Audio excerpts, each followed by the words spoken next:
Hi everybody, it's Nunu, your friendly teacher guide, and my purpose in this video is to provide an overview of the first step of the essay writing process. And what is it? You can see it on the screen here. It is developing a rhetorical focus. So what is a rhetorical focus, and who is this guy over here? I'm hoping he's a metaphor for the mind, for thinking, for the brain. The rhetorical focus is all about thinking, and the first step in the essay writing process is thinking. Too often people become overly concerned about things like punctuation, grammar, transitions, and those things are important, but they become so concerned about them, so preoccupied, that they forget to think about the essay. They forget to develop a rhetorical focus. So what is this thing, the rhetorical focus? Let's find out. Okay, so the rhetorical focus is three things, and we have them here on the screen. We have the thesis. It's your overall opinion about the essay topic, and strange as it may sound, people sometimes don't ask themselves questions. They don't say to themselves, what do I think about this topic? They just begin to write, and they become lost because they haven't started to develop a rhetorical focus. Now, the second step of the rhetorical focus is a targeted reader group. You need to target a reader group, which is never, ever your teacher or peers. This is a reader group outside of the classroom that you want to influence. Who needs to hear you? And for this reader group, you are arguing the thesis for a persuasive purpose, a teaching point, sometimes called a call to action. You want them to read your essay, to pay attention to what you're saying, and to argue that thesis for a point. This is a persuasive purpose of some kind, what you want them to think or do about the essay topic after reading your essay. So let me give you three examples of a rhetorical focus, okay? So let's imagine that we're writing about this essay topic over here. What are the causes of and solutions to low student success rates in the U.S. public education system? Now, for the three examples I'm about to show you, I'm going to use the exact same thesis, and I'm going to show you how we can write three different essays, although we have the same thesis.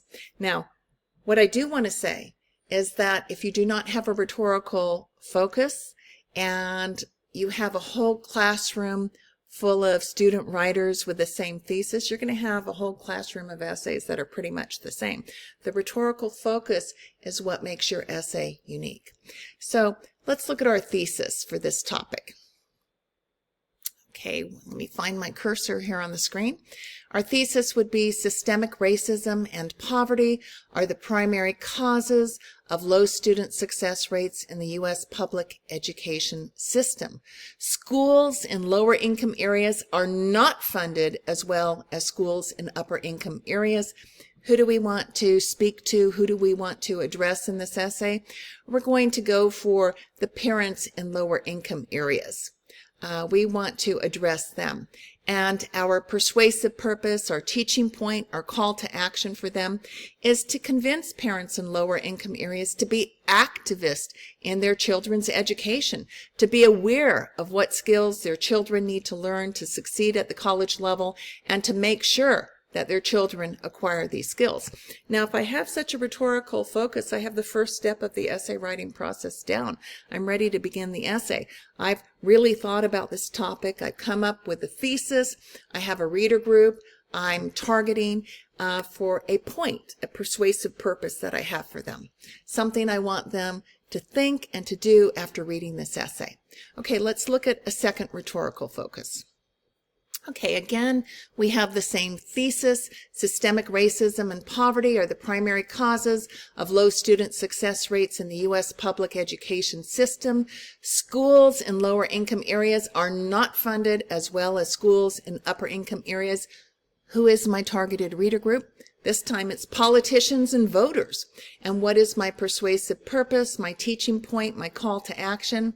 to convince politicians and voters to create and vote for laws that ensure that all public schools have the same resources for students, that a school in an upper income area does not provide a safer environment and better education than a school in a lower income area.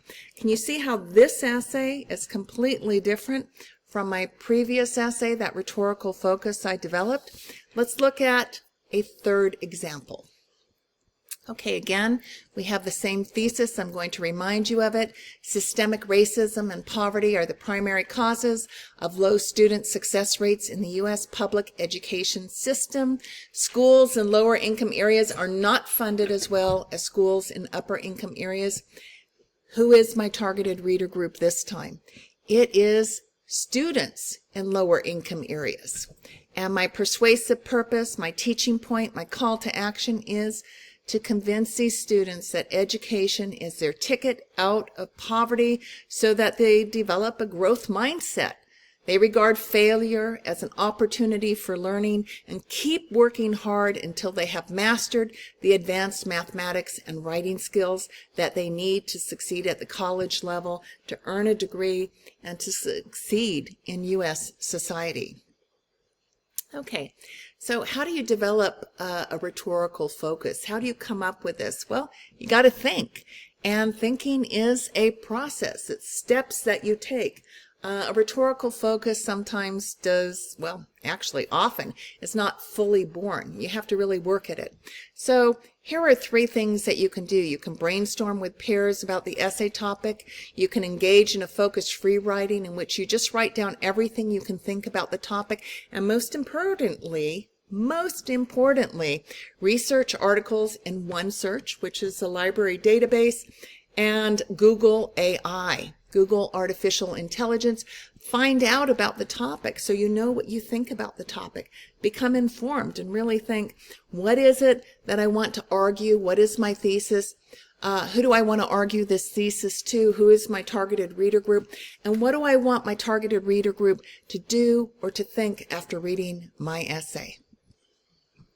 What is the hardest part of writing an essay?